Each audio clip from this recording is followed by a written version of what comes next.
Recording studio Prayagraj.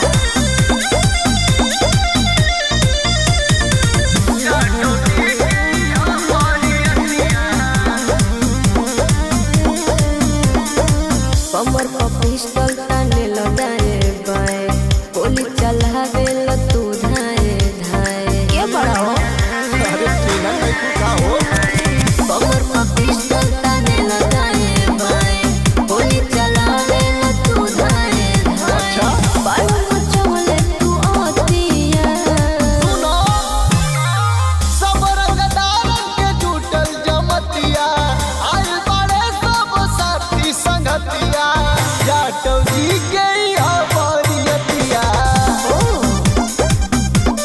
हाँ जाटव जी के बरियतिया। तो हम का करी? अरे देखा जा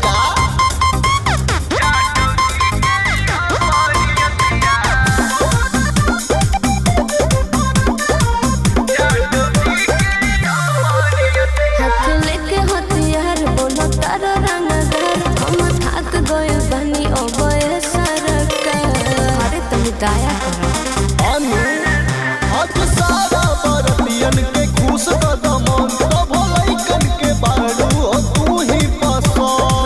अभी बाबा की पूरा रातिया। चलो सब रंगदारन के जुटल जमतिया, आइल बाड़े सब साथी संगतिया, जाटव जी के बरियतिया। हाँ जाटव जी के बरियतिया।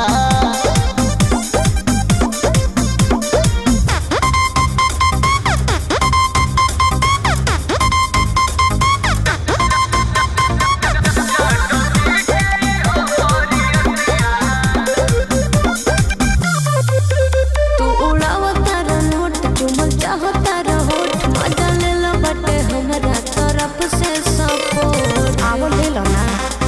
अच्छा बैठल बानी कुर्सी लगाई के हो, दिल खुश गद कमर हिलाई के हो।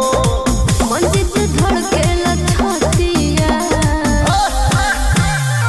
सब रंगदारन के जुटल जमतिया, आइल बाड़े सब साथी संगतिया, जाटव जी के बरियतिया। हाँ हाँ जाटव जी के बरियतिया। अरे का बुझल हुए करे जा।